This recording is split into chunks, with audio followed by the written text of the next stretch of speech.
मुझे आपका क्वेश्चन है। हाँ, ओह वेरी गुड, क्या बात है, वेरी गुड।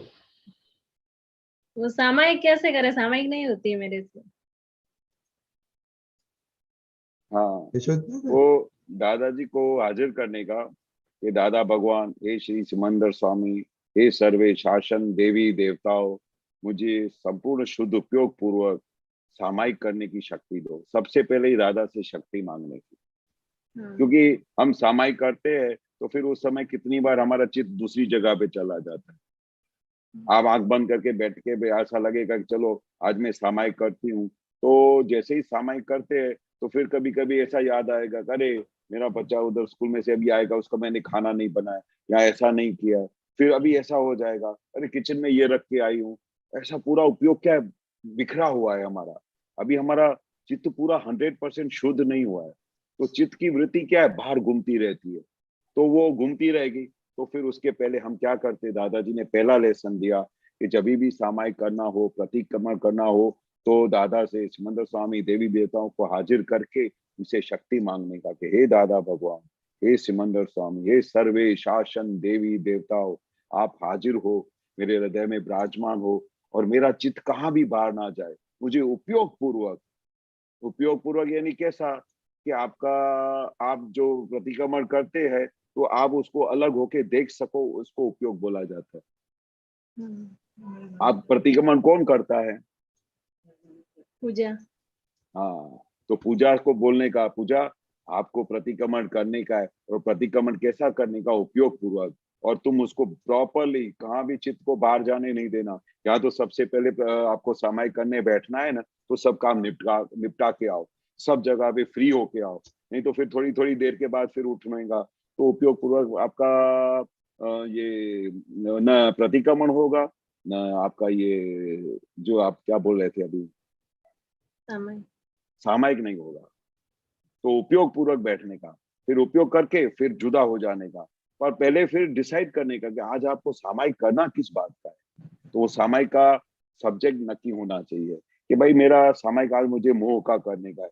मुझे थोड़ी छोटी हर एक बात पे मोह हो जाता है, या मुझे मुझे बहुत कषाय हो जाता है, या मुझे क्रोध हो जाता है। तो उस चीज को पकड़ने का और उसके ऊपर पूरा फोकस करने का, फोकस करने के बाद उसको देखने का कि मैंने कहाँ कहाँ आज वो मोह किया, मैंने आज कहाँ पर क्रोध किया, आज मैंने जिस सब्जेक्ट का वो करने का, उस सब्जेक्ट को पूरा डिटेल में अंदर जाने का, और उसके उसको पूरा स्टार्टिंग से लेके एंड तक देखने का कि किस किस जगह पे आपको क्रोध हुआ। बच्चे के साथ बात किया तो उस समय आपको शुद्धात्मा नहीं दिखाया। पूजा करो, प्रतिक्रमण करो, सामायिक भी करते जाने का, साथ में प्रतिक्रमण भी करते जाने का।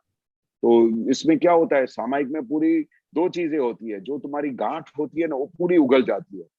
उसको आप 1 घंटे तक उस गांठ को स्टडी करो तो वो गांठ को पकड़ में आती है। और वो पकड़ में आ गई, फिर उसका निवारण होता है। क्योंकि अगर हम सामायिक नहीं करेंगे तो आपको गांठ हाथ में पकड़ में ही नहीं आएगी, आपको पता ही नहीं चलेगा कि मेरे अंदर क्या है। सामायिक बहुत बड़ी शक्ति है। सामायिक की वजह से हमारी अंदर की जो जो भी वीकनेसेस है वो सब बाहर निकल आती है, और पता चलता है कि ये जगह पे। और क्यों सामायिक करना पड़ता है? क्योंकि हमारे को अंदर से सुख उभराता नहीं है, हमारा सुख प्रकट नहीं होता है। क्यों प्रकट नहीं होता है? क्योंकि ये सब वीकनेसेस अंदर पड़ी हुई है। क्रोध, मान, माया, लोभ जकड़ के भरा पड़ा है।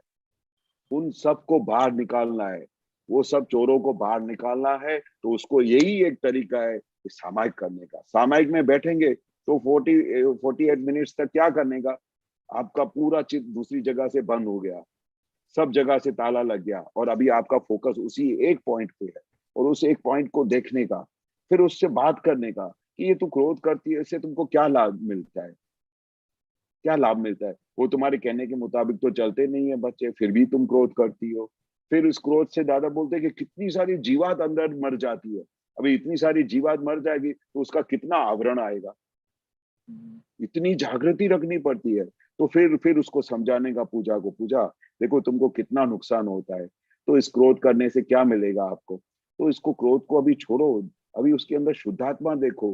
अब उनको दादा ने इतनी अच्छी दृष्टि दी है, शुद्धात्मा की दृष्टि दी है, फिर भी तुम इस चीज को पकड़ से, उसकी पकड़ नहीं छोड़ती हो।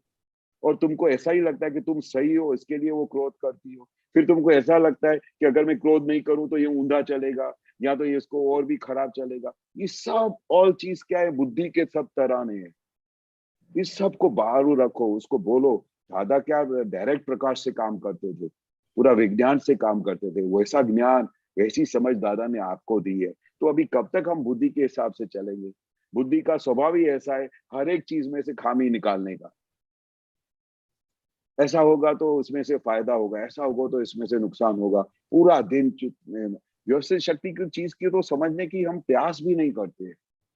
व्यवस्थित शक्ति कैसे कितना अच्छा हर एक चीज को व्यवस्थित रखती है, और हमारी बुद्धि हमको सब ऊंधा दिखाती है।